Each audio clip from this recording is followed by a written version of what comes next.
Welcome to Unsung Heroes with Johnny, Daniel, James, and Sam. Our goal is to leave no hero unsung.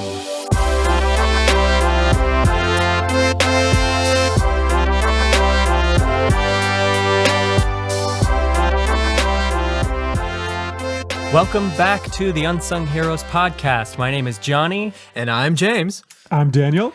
I'm Samuel. And this week we have another unsung hero for you guys. It's actually an unsung heroine. And we have Samuel Hurd here to present her to us. Samuel, why don't you give us a teaser? All right. So today, the person we are going to be talking about is a woman from actually upstate South Carolina. She's from Lawrence County. Represent. I know, seriously. And her name is Dicey Langston. So I'm looking forward to sharing her story with you guys. It'll be a good time. Nice. And I said represent because we all went to the college that's literally how many minutes away from her area? Lawrence County is probably maybe an hour or so away from where we are right now, but she spent a lot of her life in Travelers Rest, which is literally where I am right now. It's about 15 minutes away from us. So Man, that is awesome. Were you planning on that, Samuel, when you found her? So honestly, the way I found this person was I was trying to look up some research for this podcast and trying to figure out who to do. And I literally came across a list of spies during the Revolutionary War, which, I mean, you don't usually think about spies outside of like the Cold War, I feel like, typically. Right. That's all there was in the Cold War. I know, seriously, that's pretty much what it was. All the people in the Cold War were spies. They were all spies. Yeah. But I came across her name, I looked her up, and she was literally, it said she was from South Carolina, so I was like, okay, that's interesting. I read, she was buried in Travelers Rest, and so I think, okay, I'm like 15 minutes away from her, and then I see that she has a monument in Tigerville Road, and I think to myself, I am literally living on Tigerville Road. So, Wow. It's like you look out in your yard, there's a monument. You're like, oh. How have I missed this all along? where did this come from? Slowly turns his head right, out his window. There's the monument. So, I felt like I had to do this. I had to represent and talk about Dicey for a little bit. Nice. Yeah, well, that's awesome. That's a pretty interesting name, Dicey. Was that her name, or was it like short for something? So, funny thing is, it's actually short for Laodicea, Man. which I believe was a biblical town. I believe it was in Turkey. Is that right, Daniel? It is, and I actually visited that place. My man. Yeah, it's not too far away from Ephesus, actually. So let's try to find out cool how many place. connections does this woman have to us? Yeah. Because her name, right, is a city, Yeah. Asia Minor at the Turkey. time, but Turkey now. And then we have her from the place we're all from. Like, does she have like South African heritage? Which wouldn't make any sense, but She speaks Russian. I don't know. Yeah. She loves biltong, maybe. That's Johnny, by the way, for everyone. Yes. Yes. So, she does have just a lot of interesting connections, though. So, I really did feel like I had to choose her and just tell her story. She has a really good one. So, I'm excited to share it with you guys. Yeah, well, that's Great. awesome. Well, we can't wait to hear about it. But first, I think we should talk a little bit about maybe how we define heroes and maybe unsung heroes. Yeah, I feel like we've had a hard time, or maybe this is just me, but the idea of a hero can be kind of hard to define or evaluate. Would you guys agree with that? Mm-hmm. Yeah. Yeah, probably. Yeah, I feel like that there may be times where this is a little bit subjective, and you might it's hard to use that word, but Yeah, I've thought about that as well, because I've been trying to do a little bit of research for a hero for possibly the next episode after this one. And in doing research, it's hard to say like, oh, this person was a hero when they were on, say, like one side of a war. And it's like, well, it depends on who right, you exactly. ask. Like, I feel like there are times where we can all agree, like if somebody, for example, cured cancer or something like that, we would all agree that this person's a hero. Right, But yeah. especially like in times of war, you have this question of, okay, is this person a hero? And that's the case with Dicey. For her, she was considered a patriot in the American Revolution. So I just wonder, like, if we went back in time, how many people would actually consider her a hero? And I even wonder today, like, what do the British think about the American Revolution? I don't know. What would you guys think? What do you? Well, Would you guys have any insight I into don't know. that? Of like, Yeah. I mean, I think it's always good to be helpful for us to nuance our definition of hero, being this was a hero from this perspective because of these reasons. Even also, I mean, I think a part of being a hero is, obviously there's going to be different perspectives on war heroes in particular, for example. right? But even then, I think it's good to find people who not only have war triumphs, but are also of notable character as well, if that makes any sense. For Jack, of course, if you weren't on Jack's side, you probably wouldn't consider him a hero, even Jack Churchill. Yeah. But I think he was an admirable man, and he had a lot of good qualities about him. And I think that was also kind of what led me to think he was a hero. Yeah, well, and with Jack, okay, let's say, for example, you weren't on Jack's side. You still have to give the guy props for riding a motorcycle and bow and arrow into battle and playing the that bagpipes. takes something. But I completely agree with what you guys are saying. It seems to me like, as I was doing this research, this idea of an unsung hero and just a hero in general became more and more complicated as I was trying to figure out like who to choose, and then picking Dicey, like what about her made her so heroic. Well, and also the term unsung, I think we need to define. Yeah. Because some people, like we discovered last week with Captain Robert Abram Bartlett, in their lifetime, they were pretty well celebrated. Right. But today, maybe they aren't as well known. Or somebody who might be well known in another country that we don't know very well in our country. I think we need to decide, is that still unsung or... Obviously, if somebody literally has a song written about them, then they're they're kind of not off the list. literally. That's our hero. sequel podcast. I mean, our called podcast Sung is pretty Heroes. literal if you think about it. The whole premise of the podcast is this idea of literally singing about heroes. Yeah. Well, just to give a point on that, I think in general we can be pretty flexible about it, especially how we define how unsung somebody is. I don't think we're going to limit ourselves if we find somebody who maybe in their lifetime was well known or in another country is well known. They have a really great story, but we don't want to talk about them because they're already known. I think we're going to be flexible and just say, maybe give some different parameters for how unsung they are. Yeah, one thing to go along with that and to bring to your attention before I start talking about Dicey is Dicey really, her heroic actions were very limited in their scope and their like range of influence. When you compare her to a lot of other heroes that we might talk about on this podcast, I think maybe I'll do this in a future episode, but I'm thinking of one guy in the Cold War actually who literally saved the entire world from a nuclear catastrophe. Wow. He I don't want to give away too much of the story, but he literally stopped a nuclear war from happening. So on one hand, you have this type of unsung hero who nobody knows about, but his range of influence was like quite wide.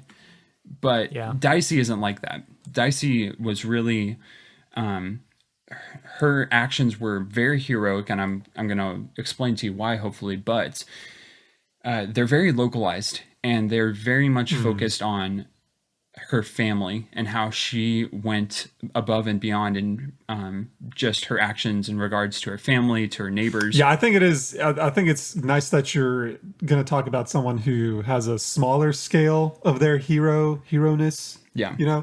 Because, I mean, like you said, it could be someone who saved the world, or it could be someone who did something to protect their family or their village. And you can't necessarily say that because the scale's much smaller, that they didn't do heroic acts. Yeah. Right. And I think it's nice, too, in this podcast to bring to light these people who, did stuff that only affected small communities, but were heroes nonetheless. Right. Yeah. And I think sometimes a lot of the influence that your heroic actions might have are not necessarily under your control entirely. Yeah. I believe in the ability of us to have agency and to have influence and make our decisions, but we have limited agency, meaning I can't, do something right now today that's going to totally change the entire world right now. But that doesn't mean the heroicness required of me to perform certain actions aren't any less heroic. You know what I mean? Like, so Yeah. somebody might do something incredible for their context, but because of who they are, where they live, where they might be in history, they're not going to have massive repercussions Yeah. reverberating throughout history, if that makes any sense. Yeah, no, that's really true. And I think even those people deserve to be sung about. Yeah. And That's so right. that's what we will So that's set out why to we do. are here. That's why we exist. It's a good segue. I like that. Yeah. All right. Well, without further ado, Sam, why don't you go ahead and tell us about Dicey, so we can all learn and sing about her eventually. So Dicey was, like I said, she's from Lawrence County, South Carolina, which is probably about 40 minutes away from Greenville. She was born in May of 1766. So if you think about that date and you think about the context of what's going on, this is the time in the United States, or the British colonies at that point, where tension is really starting to heat up. So the year before, there was the Stamp Act that had been passed. A lot of colonists were really just kind of beginning to resent the British Parliament. So there's just a lot of tension that's going on. One thing that I want to draw attention to before I tell specifically about Dicey is we kind of have this assumption in our mind that the American Revolution was a story of the Americans versus the British. The British tax the Americans, and then the Americans get really mad. They unsubscribe. They give up. They leave the chat. They leave the chat. They start learning. And then suddenly the U.S. is a country. But the truth is, there are a lot of parts of it that were actually more like a civil war. And what I mean by that is there were, on one side, you had people called the Loyalists, which were the British supporters. There were the Tories. There were actually American colonists who wanted to join the British. And then there was the other side that was called the Patriots. They were also called the Whigs. So these two groups obviously did not like each other at all. And in Dicey's context, when she was born, she was raised in a context that was primarily loyalist, which means that the majority of her neighbors, even some of her relatives, were supporters of the British Army, the British Parliament. And this was in South Carolina, right? This was in South Carolina, yeah. Okay. But Dicey and her family, especially her father, Solomon, they were ardent patriots. They were major supporters. They were vocal supporters. Dicey's brothers, in fact, at one point later on in her life, they went and joined the Continental Army, which is So they were, basically- you mean they were supporters of the American side, right? right. They were supporters of the American side. So whereas the rest of her neighborhood would have been supporting the British, she and her family basically stood out. They just did not fit in. They were not a part of the majority in that sense. So, like I said, Solomon and his sons, they basically, what they did was Dicey's brothers went and joined the army. So 1775 comes, the Revolutionary War begins. They join the army, and then Dicey, because she's young, because she's a woman at that point, she wouldn't have joined the army. She really can't help out, and obviously she wants to follow in her brother and father's footsteps in a lot of ways, and wants to help. So instead of joining an army or something like that, what she decides to do is she decides to start spying. As one does. Yeah, Wait. very naturally. So she started spying just like on her own, not sanctioned by the military or anything? Not sanctioned by anyone. She decided It's a freelance spire. She was basically freelance on her own, individual spying corporation right there. Wow. Like it's private investigator right Yeah. there. So keep in mind that Private investigating your plans, you know? Like, So keep in mind that she was about 10 or 11 when the war started. So despite her age, she really she really just jumped in, and it's quite incredible actually what she did. By the time she was about 15, what she was doing is she was going to basically her neighbors' houses and just pretending to do chores. And what she would do is she would just look and overhear conversations, and then she would go 20 miles to a campground where her brothers stayed, and she would just relay all of the information that she found out from her neighbors. So she would Wow. would she go into her neighbors' homes for that? Yeah, basically, I mean, because this was a pretty small community, she had plenty of opportunities where she would just, I don't know, you can imagine her just like hanging laundry on a clothesline or something like that, and people would just be gathered around talking, and she would just kind of casually walk beside them or something like that. Wow. That's crazy. When I was 15, I was thinking I should probably drink less Coca-Cola and more water. No, exactly. She would just kind of casually walk beside them, I can imagine, and just she would get all this information. But the crazy thing is that she would actually just travel to their campground, and she would just relay all of the information she was told. Wow. That's interesting. You know, I've heard from my, it's been a while since I've studied the American Revolution, unfortunately, but I've heard even the British themselves were banking on the idea that the southern states, or the southern colonies at that time in general, were perceived at least to be more loyalist in their political Right, leanings, yes. which is actually part of their plan was to garner the support of the local loyalist South to help them easily take down the American Revolution. So I guess that she's living in that context in the South.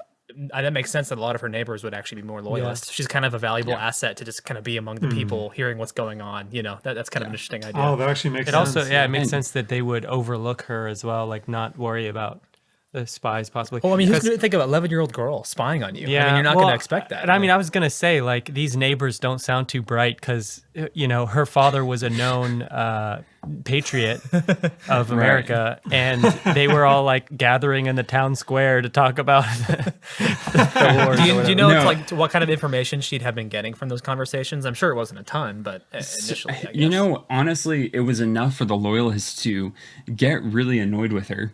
Well, with whatever was going on at this point, because they didn't know it was her at that time. That's so funny. So- Like, this is, You could just imagine, like, you're a loyalist in a majority loyalist community, and you're starting all these plans, and they just get thwarted somehow, and you have no idea what is going on.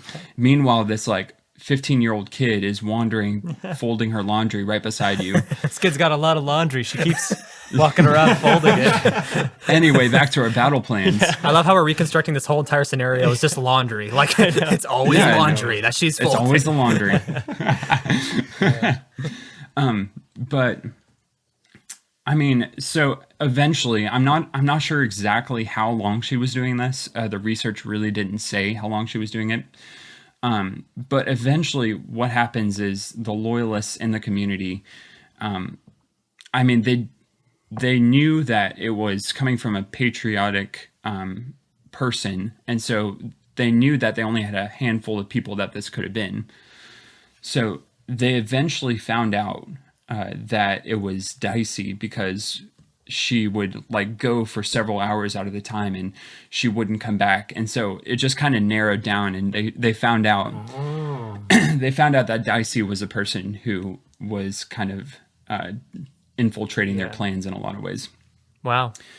So What did they do to her after they found out? So here's what they did.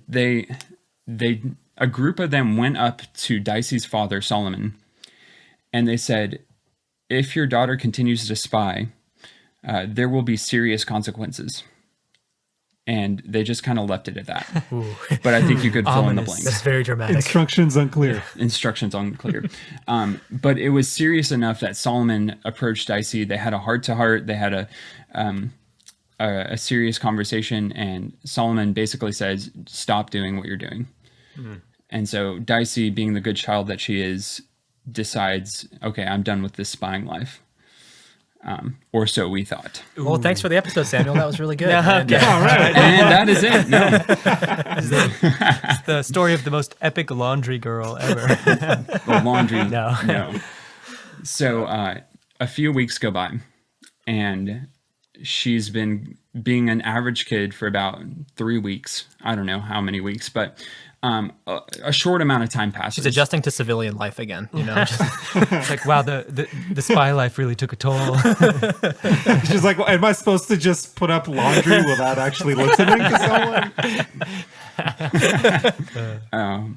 But a few weeks go by, and so this is just wild to me. She accidentally overhears a conversation among a few of the Tories, a few of the loyalists were gathering together, and she accidentally overhears that a raid was being planned. So she wasn't even trying to spy at this point. She wasn't even trying to spy. She's so good, she doesn't even have to try. She was literally that good of a spy. Or maybe the Tories were just that bad at hiding information that she finds out that there is going to be a raid, but that is going to be completed by a group called the Bloody Scouts. And the Bloody Scouts were a group of Tory outlaws. They were a group of loyalist criminals. Yeah, they were Bloody Scouts. They were known for being excessively violent to any of the patriots that were in the area. So their leader, who was surprisingly called Bloody Bill Cunningham, he was kind of their leader of the flock. To give you a picture of how violent this guy actually is, he at one point he murdered a patriot captain while the captain was laying ill and bedridden inside of his home. Oh, Man. Oh, come on, dude. Dicey better spy this guy up real good, man. Like, what is this? Go fold his laundry. Seriously. Jeez. And if it to make it even worse, there were 2 victims who were trying to escape the house, and instead of letting them go free, he basically just decided he'd murder them as well. Oh, man. So she hears that the Bloody Scouts, led by Bill Cunningham, are about to go on a raid, and she hears that they're going on a raid to take over a place called Little Eden. And Little Eden happened to be where Dicey's brothers were camping out. Oh, man. I know. So it was the place that she went to tell them the information? It was the place that she'd been going to tell them the information. Wow. Which was like 20 miles away from the plantation that Dicey had been living on. So she hears that, and then to make things, just to make things worse, she hears that this is going to happen the next day. Oh. That's intense, man. And she's 20 miles away. She's 20 miles away. Yikes. She hears that her brothers are about to be attacked by this group of criminals. I don't know. What would you guys do? I just, like, thinking from my own perspective, I have no idea what I would want to do at that point. Do they have a horse? Do they have a way to get word? It's funny. It's funny you say that. I'm remembering back to last episode with Captain Robert Abram Bartlett.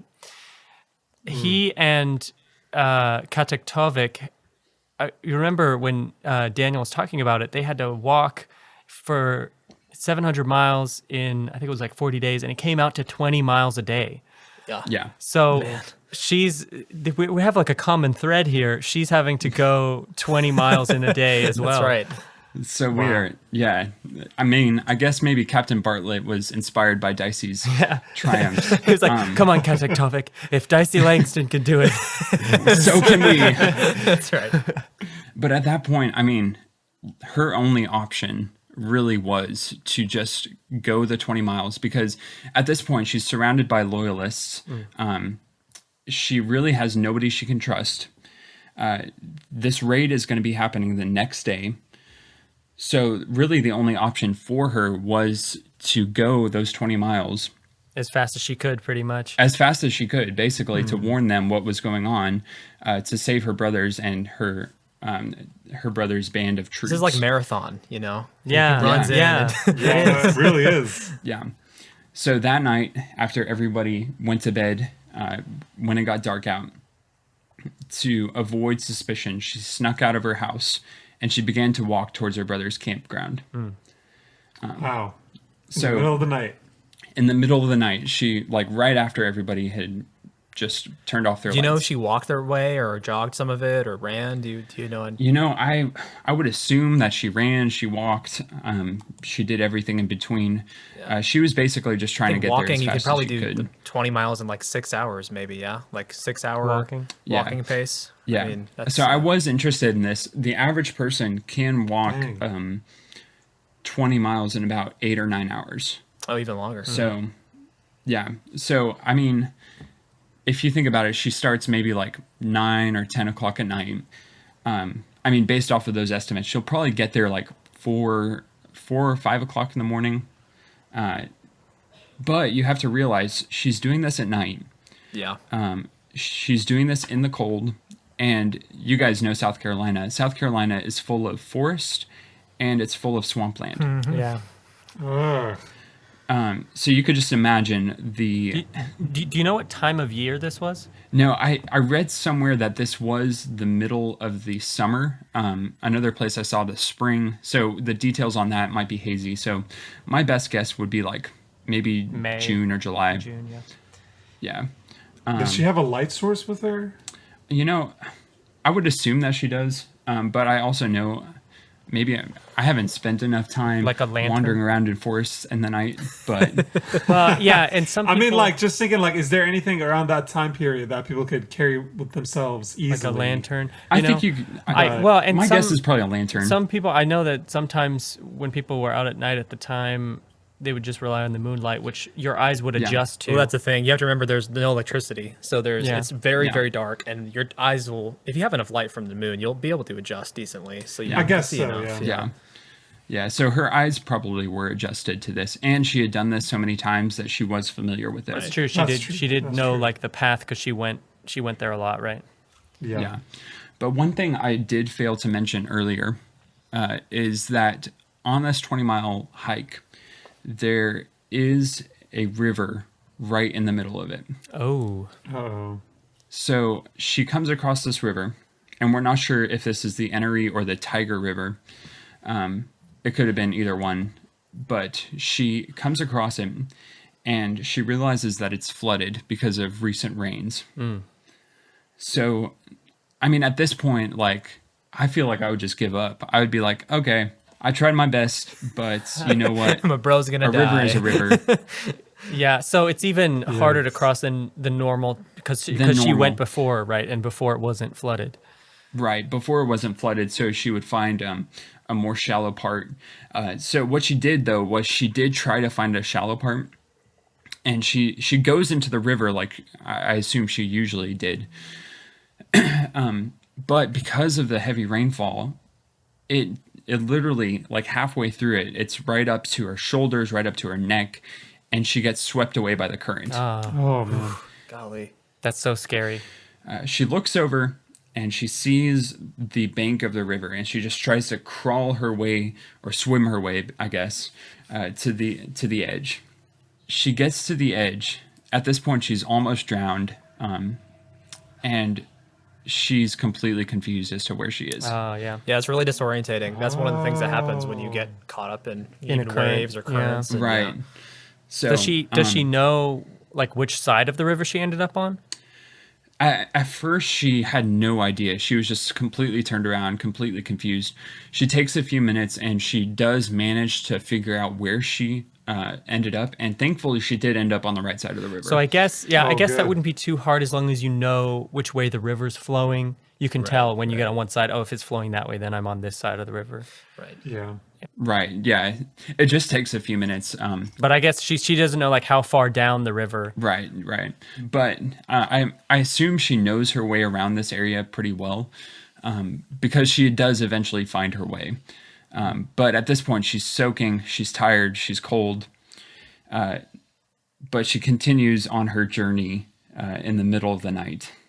So after several hours of traveling, she finally made it.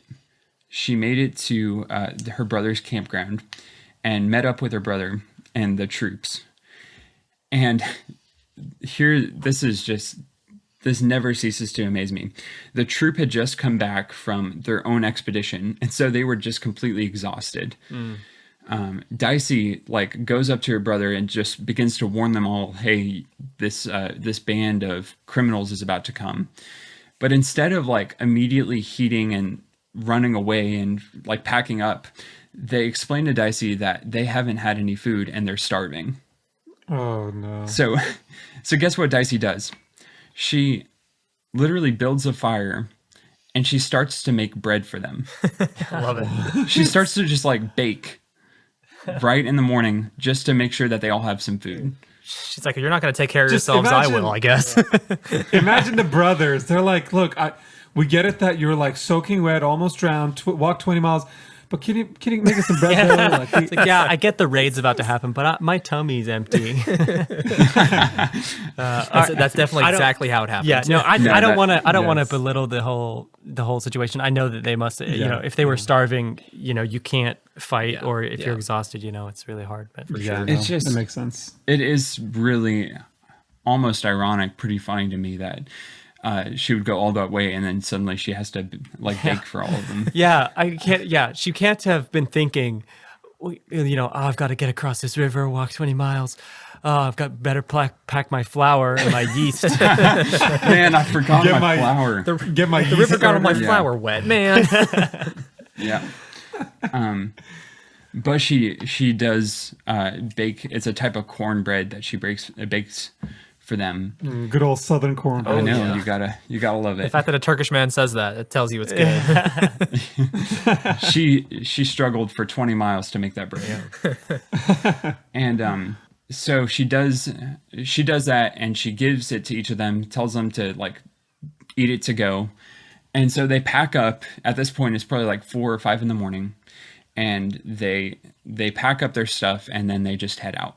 Oh, so they're like And- fleeing from the raid that's coming. They're fleeing from the raid. They're going to another location. It didn't say where exactly they're going, but they go to another location. And this is the part of the research that I honestly had a hard time believing. A lot of the research said that Dicey made it back to her house in time for breakfast. Dang. What? Yes. Did they have breakfast at 4 p.m.? That's what I'm wondering. Did she bring cornbread for breakfast? Yeah, I don't know if she was... Yeah, I don't even know what she was doing at that point. Maybe she fast traveled or something like that. In order for that to have happened, right? So she leaves, let's say 9 p.m. the night before to go walk 20 miles, and you said it takes what, like 8 hours? She probably was moving a little faster, so maybe If she was 6. hurrying, okay, Yeah. Right. Let's do 6 or let's 7. be generous and say it was 6 hours. Okay, she gets there at 3 or 4 a.m., bakes bread, which probably takes at least an hour or two. I mean, I don't know, yeah. If we're being super generous again, she would leave to go home at 6 a.m.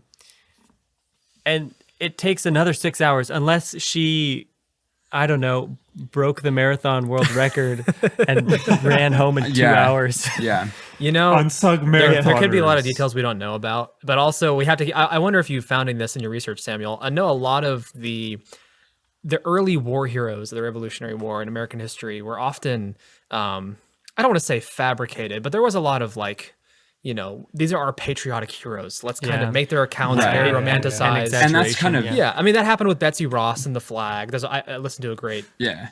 podcast. Yeah, no, it on makes that. Yeah. sense. I'm listening to the History of Rome podcast right now, and there's so many times where it's like clearly awful stuff happened to the emperors, Yeah. but for propaganda reasons, they're like, oh, they just, the gods were like, hey, just come be with us in heaven. Yeah, yeah. That sort of Sure. thing, but- And yeah, so at this point, that's just kind of what I've assumed. It's like, that would be awesome if she found a way to do that.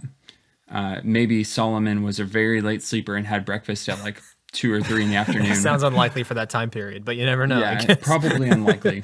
But you know what? It's a fun story regardless. It's kind of a fun way to yes. end it. It's like, oh, and she made it back before breakfast. You Yeah. know, it's kind of like a She joke made- you'll yeah. add on to the end of the story. It's or like a tell. nice little bow Yeah. that ties the story. But the story doesn't completely end there. So the thing is, at this point, so the next day, whenever the Bloody Scouts go and they go and do their raid, or they try to go do their raid, they end up there and absolutely no one is in the campground. But they can smell bread. But there is bread in the air, and they think this was Dicey's doing, because I know that bread. I've eaten cornbread. And I love like that bread. before. And so we need to go back. I love that bread. I love that bread. But no, that they didn't know it was her, actually. She managed to do this without getting caught. However, at this point, the loyalists are absolutely fed up with what is going on. And so what happens is they start to crack down on any of the patriots in the area, and they just start to just completely mistreat them, completely just isolate them, because this is, this has been going on for as long as Dicey's been around. Yeah. So a few months later, I'm not sure exactly what that length of time was, but I want to say a few months later, the loyalists, actually the Bloody Scouts, go to Solomon Langston's home with the intent to kill Solomon Langston and all of the males in his family. So they march into his home, but the only man who is in the house is Solomon, because the rest of the brothers are obviously they're out fighting and they're camping and doing, I don't know, Right. They were Dicey brother stuff. They were in the Rebel. camp that had fled when Dicey came, right? Yeah. They really didn't spend much time at that house. Right. But Solomon was there, and Solomon was a cripple. Oh. So he really had no way to defend himself, which hasn't stopped the Bloody Scouts in the past. But so one of the men walks up to Solomon, and he points a gun at his chest. And at this point, there's a commotion in the house. Dicey, who's also in the house, walks over and sees what's going on, and she lets out a shriek. And instead of running away from this commotion, she runs towards it, and she actually goes in between her father and the person who's holding the gun. Oh man. I know. Wait. And So she puts herself in harm's way. she literally just like stands right in front of the gun and basically like says, shoot me instead. Don't shoot my dad. Don't shoot my father. Shoot me instead. But apparently one of the men who was in this group was a little bit more compassionate than some of the others in this scout, the Bloody Scouts. And so he's very impressed by this action, and they basically decide that they're going to let them live. Man. Wow. Just because of one action of just getting in the way, in the face of danger, to try to save her father. It's incredible. I just pulled up a picture or a painting, it looks like, of this actual incident, and maybe we should share that with our listeners on some social media. But that's really cool. It's a powerful, moving image. See her standing bravely in front as the man holds out a pistol. But wow, what an amazing scene! Right. It is the first image. Like when you look up Dicey Langston on Google or something like that, that will be the first image that you see. Maybe there's like I think there was a little like movie series that somebody did, so that face might pop up too. But that image that you're talking about, James, is the first one there, and it is a really intriguing picture. So I don't know.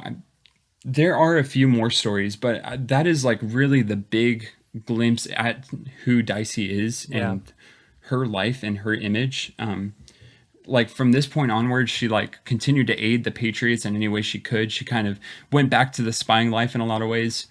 There was one time, a very similar experience actually with her father. She was riding down from a neighboring Whig, like a Patriot town, and she was stopped by a troop of Tories of the Loyalists, and they recognized her. They knew that she had been spying and giving information, so they stopped her and they were like, "You know information," and Dicey basically responded saying, "No, I don't. I don't know any information."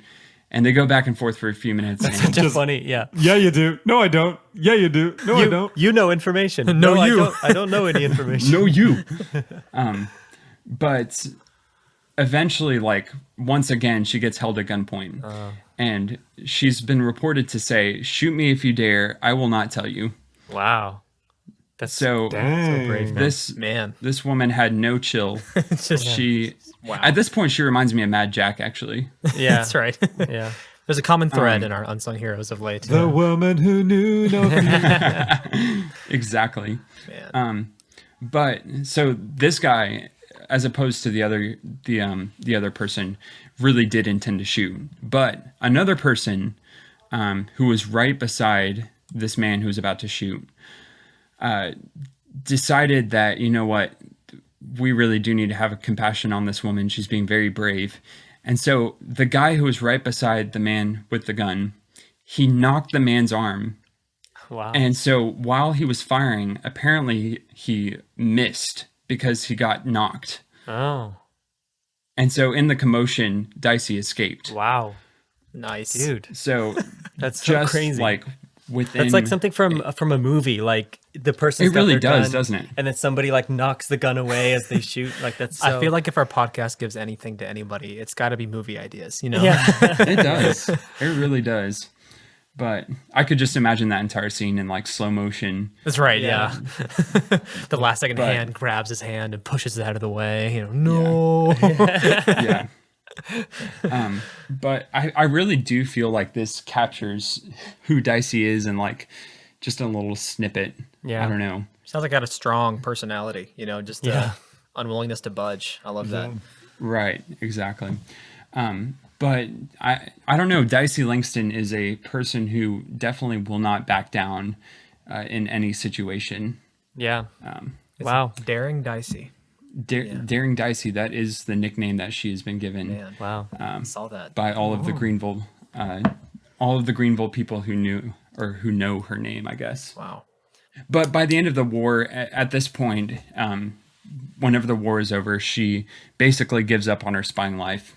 She marries a man named Thomas Springfield. And before I tell you the next little bit of information, one thing that I kept coming across while I was doing research on this is everybody kept talking about how they were related to Dicey.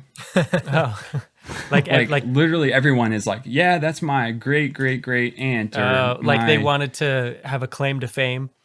Basically, like, I want to show off, like, this is who I'm related to. This is my lineage.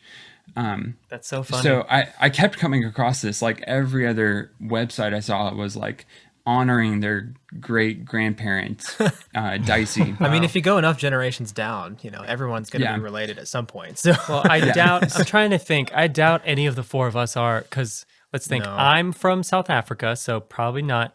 Daniel's from Turkey, so definitely Maybe. Yeah. Very slight. She was called Laodicea. Yeah, at least he's got you know. Laodicea. James my family is from they Louisiana, came, right? Yeah, and then a lot of my family were Irish. They came later after this time Okay, period. yeah, And then so- the ones who were, What about you, Sam? I don't know. So honestly, I'm from all over the place, so I really couldn't tell you. So Maybe she possibly, is. I think I'm going to say possibly for So- Sam.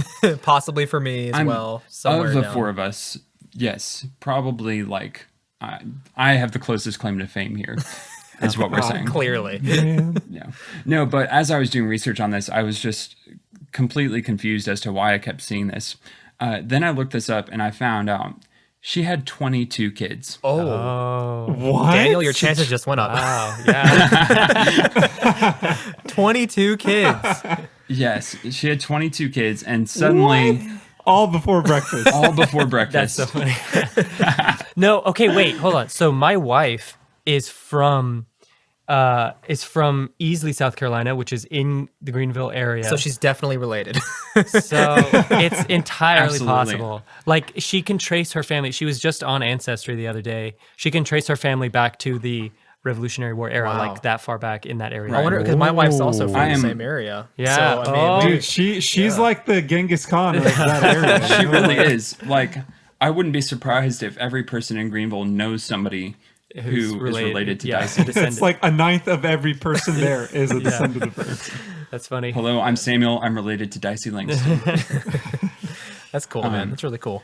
But yeah, so she eventually moves up to Traveler's Rest and spends most of her life just hanging out there, probably spying on the neighbors. the rest of her life. Whenever she brings out the laundry basket out, Everybody just like moves to the next town. During the War of 1812, they're like, "We want to bring you out of retirement." She's like, "No, my days are gone. Like, I'm too old for this. Too old to be folding laundry anymore. That's great. That's funny. But at the age of 71, she passed away. So Wow. So again, last week Robert Abram Bartlett lived to 70. Now Dicey Langston to 71. So yeah, we'll see if next week we have somebody make it to 72. 72, we'll see. We'll have to keep like a running track of the record. Yeah. Who lives the oldest? Yeah. We can have an average age or lifespan of unsung heroes. There we go. Well, I have a feeling that eventually we'll get people who, died pretty young, depending on what they are a hero for.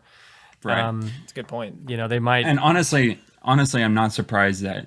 Well, I am surprised that Dicey lived to be that. Okay, well, you old. should have known when you found out she had 20 kids, right? Like she has to Right. live, or she has to live a Yeah. lot of years to be able to have that many kids. So, Yeah. That's true. She didn't have them all at once. yeah. And then the next year she had 20 kids. That is interesting, though, that all three heroes we've done so far, like, they lived their lives, they did their thing, and then they just went back home and lived out the rest of their lives. And what's interesting for this hero in particular, Dicey, the majority of her heroic actions happened when she was a teenager. Right. Yeah. Wow. Which is just completely fascinating to me. I mean, honestly, even more heroic. She had 20-something kids afterwards. So, You moms out there will relate. That's true heroism. Oh, yeah, absolutely. no, seriously, 100%. Yeah. Wow, now to get this, like, I don't know, I don't want to like go too far down this road, but just think about what had happened, like what could have happened if that person didn't miss. Yeah. My wife might not be here now. If that, I know. Daniel I might don't know not be what's- here right now. I mean, there's a slim chance. I might not be here, I would still be here. but I don't know. It's just like, it's crazy to think of her lineage and her story and how that's had such a big effect on probably thousands of people. Yeah. definitely. Yeah, well, and I mean, depending on the information that she relayed in her spying, it could have, greatly affected the rest of the war. Yeah. Depending on Right, what it was. exactly. But It's cool. I mean, I really want to go visit her monument now. I'll be hopefully up in the area soon, so it'll be really? kind of cool to go see that. I'd be interested. Yeah. well, all right. Well, thanks, Sam, for doing all that research Yeah. and talking about her. Yeah, thank you, Sam. Yeah, absolutely. Thanks, man. It was It great. was a pleasure. Yeah, it's very interesting to hear about somebody from that time. Hopefully we'll be able to keep doing some different time periods and different areas of the world and stuff. But thanks, Sam, for doing all that. It's a very, very interesting story. So very cool. Yeah. All right. So thanks to our audience for sticking around. James and I are going to get to work on another song here about Dicey Langston. So yeah. that should play right after this. So stick around for maybe like 30 seconds or so and it'll start. And we'll be posting the Dicey cornbread recipe at the bottom in the Oh, I description totally box. wish. Yeah, that'd be cool. We have to first go 20 miles before we make Yeah, that. right. Right. That's the best way to eat the bread, it's- Definitely. Anyway, thanks so much for listening, everybody, and we will see you on the next episode. Bye. Bye, everyone.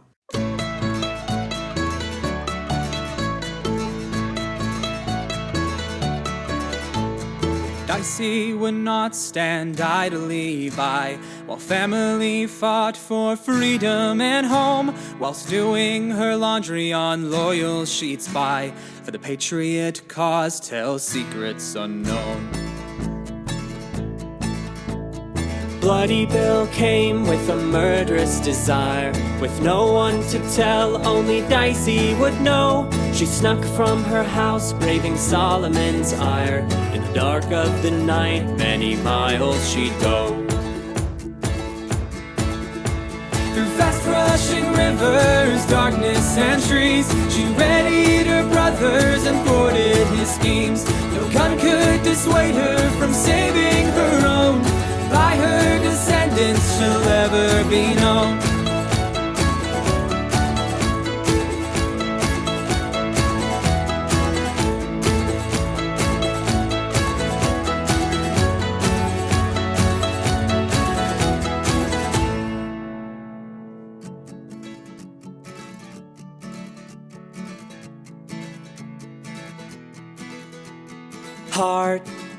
brave and true. She was home for breakfast to run through the night. For their lives she'd sacrifice. Hard, brave and true. She was home for breakfast to run through the night. For their lives she'd sacrifice.